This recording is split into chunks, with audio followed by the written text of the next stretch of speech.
Bonjour les amis, alors aujourd'hui je suis obligé de le dire, s'il n'y avait pas la canicule et la Coupe du Monde de football, on serait bien embêté parce que les médias peut-être seraient obligés de nous informer. Parce qu'en ce moment l'information c'est top zéro, niveau zéro de la mer, il n'y a rien. On s'en fout, on le sait, on a bien compris. Alors, l'insécurité en France, elle explose partout. On sait pourquoi, on fait comme si on ne le savait pas. Je vais vous le rappeler encore une fois. C'est grâce à Macron et les Jeux Olympiques de 2024 où le gouvernement a décidé d'essaimer tous les migrants qu'il y avait dans les grandes villes, dans toutes les provinces françaises, les petits villages, les petites villes, etc. Vous avez aujourd'hui, il faut le savoir, des villages ou des villes qui vivent sous la terreur des migrants. Mais pas un mot. Ah non, parce que sinon, eh oui, on va être raciste et vous savez que ça, c'est pas bien du tout d'être raciste. Ça, c'est pas bien. Alors, on a autre chose aussi. On apprend, enfin, on arrive à apprendre des choses quand même, que l'économie française s'écroule. Bah, moi, je croyais qu'elle était déjà écroulée, mais bon, si elle s'écroule, c'est que ça continue. Et cette économie française, elle est en berne, tout va mal. Le chômage est reparti comme jamais. Le nombre de faillites, ça vous pouvez vérifier, c'est Banque de France, c'est un site officiel, c'est énorme. Puis pas que des petites sociétés, hein. Il y a tout le monde là. Ensuite, vous avez bon, l'insécurité, on l'a dit. Le coût, tiens, des migrants, j'aimerais bien qu'on nous en parle un petit peu, hein. Ça serait par exemple pour ceux qui demandent l'asile. Ils demandent l'asile. Euh, Peut-être la France a un asile de fou d'ailleurs. Ça serait 2 milliards par an, à peu près quelque chose comme ça. On rajoute un petit milliard pour les OQTF. On doit rajouter à peu près presque 100 milliards pour les migrants en général, parce qu'on a des migrants de partout, il faut le savoir. Alors les migrants, ils ont un avantage, ils arrivent en France, ils n'ont jamais travaillé ici, on leur donne des bons d'achat, on leur donne la sécurité sociale, on leur donne un minima garanti, hein.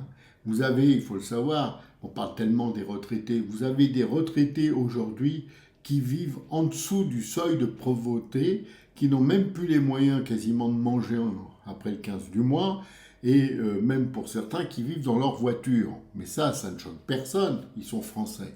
Voilà, hein, faut ce qu'il faut. Donc, vous avez aussi, je ne sais plus combien il y a d'Ukrainiens en France, on doit dépasser les 300 000, qui eux reçoivent des bons d'achat, des avantages pour habiter, sécurité sociale, machin et tout, les allocs aussi, les allocs familiales. La CAF, de toute façon, aujourd'hui, est quasiment exclusivement réservée aux étrangers. Essayez, vous pouvez essayer si vous avez un petit salaire, un petit truc, de demander une aide quelconque, vous allez voir, c'est très curieux, c'est miette. Il n'y en a pas. Vous êtes français, hein. Alors allez vous faire cuire un œuf. Donc on en est là, c'est vraiment extraordinaire. Un pays finalement qui préfère les autres aux siens. Ça me rappelle une phrase qui avait été dite, mais il y a longtemps, où grosso modo c'était je préfère ma famille à mes voisins, etc., etc. C'était pas faux parce qu'on y est en plein dedans. Et c'est pas avec des gens qui nous la jouent, genre Édouard Philippe, je suis là les gars, c'est pour le renouveau de la France. Le gars, il a quand même cautionné et permis, parce qu'il a fait les deux lui, cautionné et permis la politique française de Macron qui s'est montrée donc complètement nulle, débile et dramatique. C'est quand même Édouard Philippe, hein. Je rappelle juste une chose d'Édouard Philippe que j'avais trouvé extraordinaire. Il avait créé un contrat, je ne me rappelle même pas le nom, mais je m'en fous, pour qu'on puisse changer de voiture, acheter des voitures neuves. Bon, qu'est-ce que j'ai fait? J'ai pris mon téléphone, j'ai appelé, et évidemment, je n'étais pas éligible. Pourquoi? Parce qu'il fallait avoir à peu près, hein, une voiture des années 2000, donc qui avait une voiture des années 2000. Il fallait avoir, pour ainsi dire, pas de salaire, pas d'argent, mais après, la banque, elle ne vous prêtait pas de toute façon, puisque vous n'aviez pas de salaire ou pas d'argent. Et le plus drôle de cette histoire-là de voiture, d'aide à l'automobile, là, c'est que le gars, il était content et il a dit, on renouvelle, l'année d'après, il a dit, on renouvelle la chose. C'est bizarre comme nos journalistes ne sont pas curieux. Personne ne lui a demandé, mais combien vous avez fait de contrats de nouvelles automobiles comme ça? Combien? Personne n'a demandé. Ben, remarquez, il ne doit pas y en avoir beaucoup. Je pense qu'on doit pouvoir presque les compter sur les doigts de la main. Même pas sûr.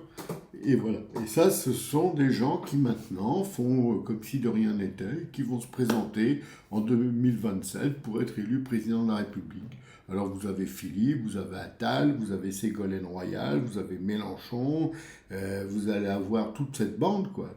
Et il y en a d'autres qui doivent se préparer aussi, ou qui veulent se préparer, parce qu'il y en a, ils veulent se préparer, mais ils viennent pas. Alors après, on a les cas LR. Alors là, c'est plus intéressant. On a Retailleau, mais il me semble que Retailleau, il a été ministre de Macron. Donc lui aussi, il a cautionné cette politique. Et pendant des mois, hein, il a même été sous plusieurs premiers ministres, Retailleau, donc c'est que ça lui plaisait. Et d'un coup, il se découvre qu'il est anti-Macron. Il faut arrêter, là. Il faut arrêter les girouettes, là. Ça suffit. Hein. Surtout quand il n'y a pas de vent, c'est plus dur à tourner.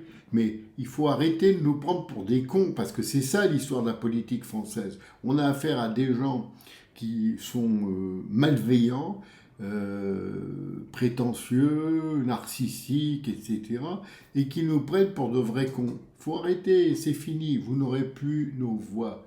Alors, il y en a beaucoup qui se sont fait avoir par les Républicains. Hein. À l'époque, c'était UMP. Bon. Alors maintenant, où je rigole encore, c'est avec l'histoire des primaires. J'avais proposé dans un article qui s'appelle Primerdique, qui a été publié il n'y a pas longtemps, vous pourrez le retrouver sur le site. J'avais proposé qu'on fasse simplement une grande roue avec les noms des candidats aux primaires, on tire et hop, celui qui sort, il sort. C'est tellement, comment dire, nous prendre pour des imbéciles. Je rappelle que le général de Gaulle avait fait la 5e République et le mode de vote en disant qu'au premier tour, on allait éliminer et au second, on choisissait. Donc c'est toujours d'actualité. C'est sûr qu'avec le nombre de candidats qu'il doit y avoir, il risque des surprises. Déjà, à mon sens, Philippe sera éliminé parce que lui veut attaquer les retraités. Jospin avait fait la même chose en 2002, donc Philippe, à mon sens, il est déjà cuit. Là. Il est bien cramé, comme on dit, et c'est fini. Vous me direz, c'est l'époque justement des incendies. En attendant, cette politique, elle, est énervante. Le plus énervant, c'est d'avoir des médias qui font plus du tout leur travail, mais alors plus du tout. Hein. Ils vont même pas chercher l'info. Hein. Ils citent des communiqués des partis politiques. Quoi. BFM TV, c'est bien faire pour Macron. Hein. C'est BFM pour Macron, c'est ça, c'est Macron. Hein. Et ils en ont rien à foutre de l'actualité. TF1 qui est devenu une chaîne coco, quoi. Il n'y a pas d'autre mot. Bon, la télé d'État, c'est normal, puisqu'il y a les syndicats qui sont très forts dedans. Et puis, ça a toujours été comme ça. Vous avez aussi LFI. LFI, c'est une filiale de TF1. Donc, vous avez que des chaînes comme ça. La seule à peu près correcte, c'est CNews, nous dit-on. Et encore, faut pas être regardant. Hein. Parce que je vous assure qu'il y a des moments où vous dites, mais c'est pas croyable. C'est pas croyable. Vraiment, ils nous prennent tous pour des cons. Ouais. On pourrait juste mettre un bandeau, arrêter de nous prendre pour des cons. Voilà. Bon, je vais arrêter là parce que sinon on s'énerve vite fait. Hein. Et je vous dis peut-être à la prochaine. En attendant, ceux qui veulent partager sont les bienvenus. Ceux qui veulent s'abonner, je rappelle, c'est gratuit. Donc vous pouvez le faire, c'est pas dur, ça coûte rien. Et enfin, ceux qui vont aller plus loin et qui veulent nous aider, eh ben, ils peuvent s'abonner à la semaine du mensonge. Comme ça, il faut un geste, un bon geste pour ça, pour nous. L'abonnement, vous le trouvez sur chacun de nos articles, ou ils peuvent faire un don quelconque. Et c'est pareil, vous le trouvez sur chacun de nos articles. Donc, vous pouvez le faire, c'est pas trop dur, c'est même trop facile. Et nous, ça nous fera du bien. Bon, en attendant, on est mal, on est plus que mal, très mal. Je ne sais pas jusqu'où ça va aller, mais je crois qu'on a déjà atteint le summum, hein, le summum. Et je vous dis merci, à bientôt.